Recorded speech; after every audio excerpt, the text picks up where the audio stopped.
சென்னையை அடுத்த ஒரகடம் அருகே சாலை விபத்தில் உயிரிழந்தவரின் சடலத்துடன் கிராம மக்கள் மறியல் போராட்டத்தில் ஈடுபட்டுள்ளனர். இதுகுறித்த கூடுதல் தகவல்களை செய்தியாளர் கோகுலிடம் கேட்கலாம். கோகுல், விபத்து எப்படி நிகழ்ந்தது? இறந்தவர் யார்? இறந்தவரின் உடலோடு கிராம மக்கள் மறியல்ல ஈடுபட என்ன காரணம்? நிச்சயமாக திலகவதி. அதாவது காஞ்சிபுரம் மாவட்டம் ஒரகடம் அருகே வல்லம் கிராமத்தில் தான் தற்போது கிராம மக்கள் உயிரிழந்தவரின் சடலத்துடன் சாலை மறியலில் ஈடுபட்டு வருகின்றனர். இதன் காரணமாக மாநில நெடுஞ்சாலையில் போக்குவரத்து பாதிக்கப்பட்டுள்ளதோடு பெரும் பரபரப்பான சூழல் ஏற்பட்டிருக்கிறது. காஞ்சிபுரம் மாவட்டத்தில் இருந்து பெரும்பாலான தொழிற்சாலைகள் இயங்கி வருகின்றன. அதே போல இந்த ஒரகடம், சுங்குவார் சத்திரம், ஸ்ரீபெரும்புதூர் உள்ளிட்ட பகுதியில் அதிகமான தொழிற்சாலைகள் நிறைந்து காணப்படுகின்றன. இந்த வல்லம் சிப்காட் சாலை சந்திப்பு, சிப்காட் இருக்கக்கூடிய சாலை சந்திப்பில் வேகத்தடை அமைக்கவில்லை என பொதுமக்கள் புகார் தெரிவித்து வந்திருக்கின்றனர்.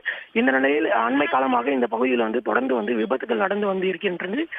இந்த நிலையில் இன்று அதே பகுதியைச் சேர்ந்த ராகவன் என்பவர் சாலையை கடக்கும் போது அடையாளம் தனியார் தொழிற்சாலைக்கு ஊழியர்களை ஏற்றிச் சென்ற வாகனம் மோதி விபத்தில் உயிரிழந்திருக்கிறார்.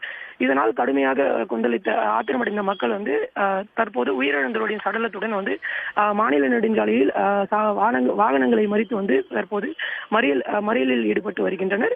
இதன் காரணமாக இங்கு போக்குவரத்து கடுமையாக பாதிக்கப்பட்டிருக்கிறது. சாலையின் இரு மார்க்கத்திலும் வாகனங்கள் அணிவகுத்து 2 கிலோமீட்டர் தொலைவிற்கு நிற்கின்றன. தற்போது மறியல் போராட்டத்தில் ஈடுபட்டு வரக்கூடிய மக்களிடம் காவல்துறை பேச்சுவார்த்தை நடத்தி வருகின்றனர். விவரங்களுக்கு நன்றி கோகுல்.